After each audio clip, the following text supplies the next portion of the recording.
ಯಾವುದೇ ಅನುಮತಿ ಇಲ್ಲದೆ ಅವ್ರು ಟ್ರಾನ್ಸಾಕ್ಷನ್ ಮಾಡಿದಾರಂತ ಇದೆ ಅದು. ಮತ್ತು ಮೋರ್ ದೆನ್ 5 crore ಇದ್ರೆ ನ್ಯಾಚುರಲ್ ಆಗಿ ಅದು CIDಗೆ ವರ್ಗಾವಣೆ ಆಗಿದೆ 5 crores.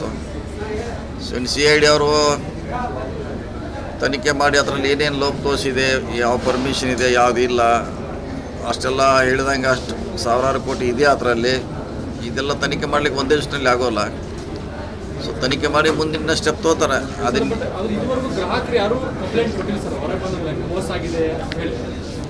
ಅದೇ ನೋಡ್ಬೇಕ್ರೆ ಇನ್ನು CID ಅವರು ತನಿಖೆ ಆದಾಗ ಅಲ್ಲಿ ಯಾರ ಹೆಸರಿದೆ, ಯಾರು ಅವ್ರಿಗೆ ದುಡ್ಡು ಇಟ್ಟಿದ್ದಾರೆ, ಅವಾಗ ಪ್ರಾರಂಭ ಆಗೋದ್ರಿ ಇದು.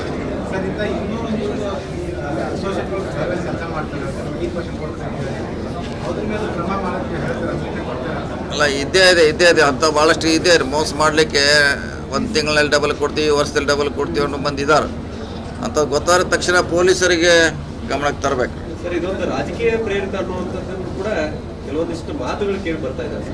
ಇಂಥ ಪ್ರಕರಣದಲ್ಲಿ ರಾಜಕೀಯ ಯಾರು ಮಾಡ್ತಾರೆ? ಯಾರು ಮಾಡೋರು? ರಾಜಕೀಯ ಮಾಡೋರು ಅದಕ್ಕೆ ಹೇಳಿಲ್ಲ. ಹೇಳೋರು ಅಂತ ಅವ್ರು ಹೇಳೋರು, ಅವ್ರಿಗೆ ನೋ ಲಿಮಿಟ. ಬೆಳಗಾವಿಯಲ್ಲಿ ಏನಾದರೂ ಕೂಡ ಅದಕ್ಕೊಂದು ರಾಜಕೀಯ ಅಂತ ಹೇಳಿಬಿಡ್ತಾರೆ. ಇಷ್ಟೆಲ್ಲ ದೊಡ್ಡ ಹಗರಣ ಆಗಿದೆ, ಅದ್ರಲ್ಲಿ ರಾಜಕೀಯ ಪ್ರಶ್ನೆ ಇರಲ್ಲ. ಹೌದು, 10 ದಿನ ಇದಾಯ್ತು. ಅದು ಅವ್ನು ಮಾಡುವಂಥ ಭಾಷೆನ ರಾಜಕೀಯ ವ್ಯಕ್ತಿಗಳಿಗೆ ಥ್ರೆಟ್ ಕೊಡುವಂಥ ಮಾತಾಡೋದು ಅಂದರೆ ಇದು ಉದ್ಭವ ಆಯಿತು. ಆಮ್ಯಾಗ ಅದು ಒಂದು ನೋಡ್ಲಿಕ್ಕೆ ಹೋಗಿ 2 ಸಿಕ್ತು, 2 ಹೋಗಿ 3 ಸಿಕ್ತು, ಹಂಗಾಯ್ತು. ಅದಷ್ಟೇ. CID ಅವ್ರು ಮಾಡ್ತಾರೆ, ತನಿಖೆ ಮಾಡ್ತಾರೆ. ಇಲ್ಲ, ಈಗಂತಿ ಮಾಡಿದಾಗ ಅದು ಇಲ್ಲಿಗೆಲ್ಲ ಆಗಿದೆ ಅಂತ ಅವ್ರು ಹೇಳ್ತಾರೆ ಅಧಿಕಾರಿಗಳ. ಇನ್ನು ಮುಂದಿನೆಲ್ಲ CID ಅವ್ರಿಗೆ ಬಿಟ್ಟಾರ. CID ಅವರು ತನಿಖೆ ಮಾಡ್ರಿ. ಇಲ್ಲ,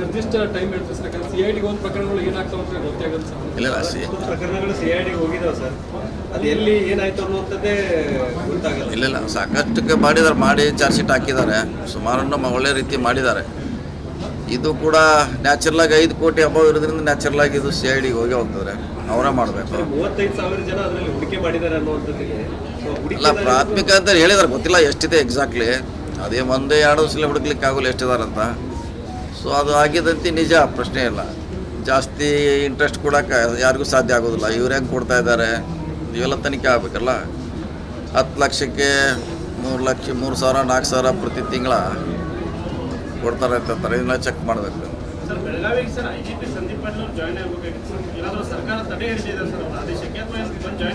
ಎಲ್ಲ ಬರ್ತಾರೆ ಬಂದಾಗ.